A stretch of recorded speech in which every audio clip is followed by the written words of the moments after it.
Cancer is basically A disease of the elderly, মানে যত বয়স বাড়বে ক্যান্সার হওয়ার চান্সটা বাড়বে।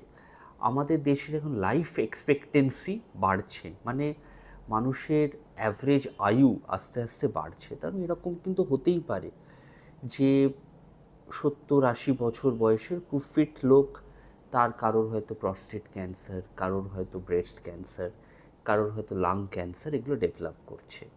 তো সেখানে আমাদের কাছে দুটো অপশান আছে।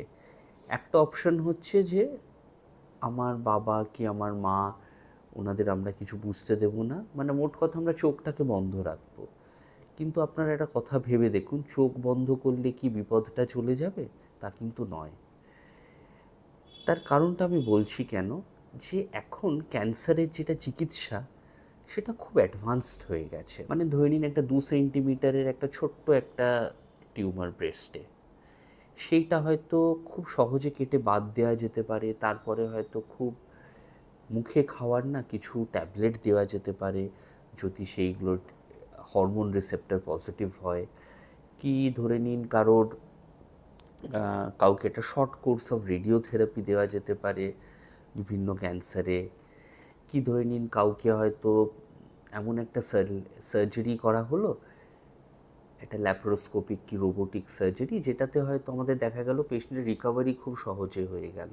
যদি না পেশেন্টের সেরকম কোনো সিগনিফিক্যান্ট কোমরবিডিটিস থাকে, মানে ধরে নিন কারোর হার্টের অনেক সমস্যা, বুকে স্টেন্ট বসানো আছে, কি হার্টে পেসমেকার বসানো, ডাক্তারবাবুরা বলছেন যে না অজ্ঞান তো করা যেতে পারে, অজ্ঞানের পরে জ্ঞান ফিরবে কিনা এটা আমরা শিওরলি বলতে পারছি না।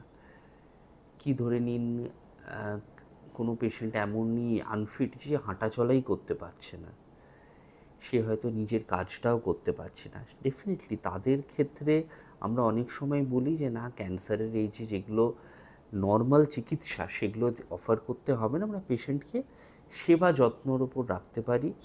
ব্যথা হলে ব্যথার ওষুধ, শ্বাসকষ্ট হলে অক্সিজেন দেওয়া, ব্লিডিং হলে ব্লিডিং বন্ধ করার কিছু ওষুধ দেওয়া, সেগুলো দিতে পারি।